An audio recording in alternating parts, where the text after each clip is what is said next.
La prière, c'est une pratique qu'on retrouve un peu partout dans toutes les cultures. Mais qu'est-ce qui fait qu'une prière est vraiment efficace? Aujourd'hui, on va plonger dans des textes très anciens pour essayer de trouver quelques clés, quelques secrets d'une communication réussie avec le divin. C'est la grande question, n'est-ce pas? Est-ce qu'il faut trouver les bons mots, la formule parfaite? Est-ce une question de timing? Ou est-ce que ça touche à quelque chose de beaucoup plus profond? C'est ce qu'on va essayer de décortiquer ensemble.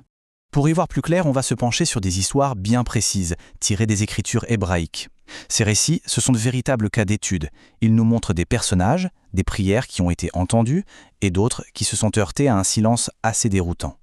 Alors, voilà notre parcours pour aujourd'hui. D'abord, on va voir la prière comme un dialogue. Ensuite, on explorera des demandes pleines de sagesse, puis des intercessions carrément audacieuses et même des cris de pur désespoir, et on terminera avec la question la plus difficile, que faire face au silence divin? Allez, on y va. Le tout premier principe qui saute aux yeux en lisant ces textes, c'est que la prière, ce n'est pas du tout une liste de souhaits qu'on envoie comme ça dans le vide. C'est ça qui est vraiment intéressant, l'idée d'interaction. C'est un échange, une vraie conversation. Ça veut dire que ça dépend autant de la personne qui parle que de celui qui écoute. Il faut vraiment oublier l'image du distributeur automatique cosmique. On est beaucoup plus dans le domaine de la relation.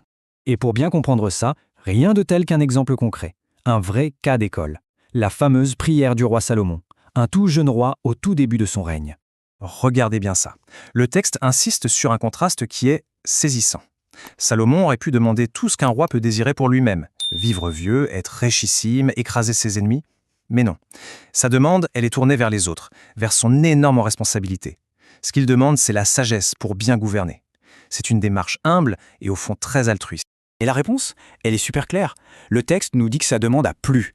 Alors pourquoi? Eh bien, le point crucial, c'est que l'intention de Salomon était alignée sur une valeur divine fondamentale, la justice pour son peuple. La nature de sa demande était, en quelque sorte, en harmonie avec le caractère de celui qui écoute. Maintenant, on change complètement de registre. On passe à une forme de prière très différente.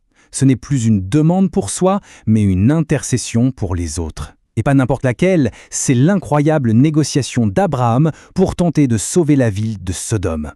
Tout commence avec cette question. C'est fort, ça sonne presque comme une mise au défi. Abraham ne se contente pas de supplier, il argumente. Il fait appel non pas à la piété, mais au sens même de la justice de Dieu. C'est le point de départ d'un dialogue qui est absolument fascinant. Et là, on voit sa méthode. Il ne lâche rien. Il négocie, étape par étape, en descendant de 50 jusqu'à seulement 10. Chaque étape est un nouvel argument. Ce n'est pas de l'insolence, non. C'est une foi tellement profonde, tellement intime, qu'il ose s'appuyer sur les propres principes de Dieu pour construire son plaidoyer. Alors, qu'est-ce que cette histoire nous apprend? Que la prière peut être un véritable plaidoyer. L'audace d'Abraham, elle ne sort pas de nulle part. Elle est le résultat d'une relation de confiance tellement forte qu'elle permet une franchise quasi judiciaire. Une foi qui n'a pas peur de débattre. Mais bon, la prière, ce n'est pas toujours calme, posé, réfléchi. Qu'est-ce qui se passe dans les moments de souffrance extrême? Les histoires de David et de Job nous révèlent une facette bien plus brute, bien plus viscérale de la prière. Ah, dans les psaumes, David ne mâche vraiment pas ses mots. C'est un torrent d'émotions à l'état pur. On y trouve la détresse, la peur, le chagrin et même l'accusation. Il interpelle Dieu, il le somme de ne pas rester sourd. Et pourtant, au milieu de tout ce chaos émotionnel, la confiance reste là. Cette authenticité totale, ce refus de mettre des filtres, ça semble être une des clés. Et là, avec Job, on passe encore un cap. C'est le sommet du désespoir. C'est un cri de protestation. Il a tout perdu et il se sent victime d'une injustice cosmique. Sa prière, c'est une plainte, un appel à un procès. Ces textes nous montrent donc que même la colère, l'incompréhension, le doute, tout ça a sa place dans le dialogue. Bon, ça nous amène forcément à la question qui fâche, la plus difficile. Pourquoi certaines prières semblent ne recevoir aucune réponse? Les textes nous donnent une piste de réflexion en comparant les destins de deux rois, David, qui a commis des fautes mais s'est toujours repenti, et Saül. Le parallèle entre les deux est vraiment saisissant. D'un côté, on a David, même quand il commet des fautes graves, il continue de crier, de supplier, de chercher. Son dialogue, même s'il est douloureux, n'est jamais vraiment rompu.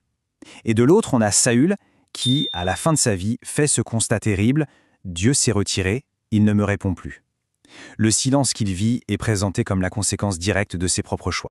Et c'est là qu'on touche à un point essentiel, la notion de condition du cœur. L'histoire de Saül, qui est marquée par une désobéissance répétée, suggère que la prière n'est pas juste une question de parler, mais aussi d'écouter.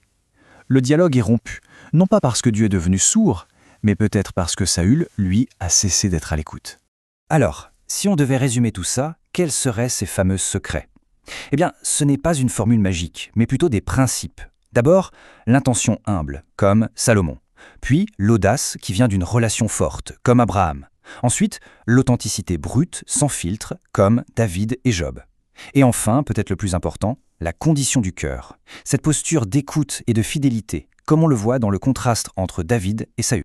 Finalement, toutes ces histoires nous laissent avec une question, vertigineuse.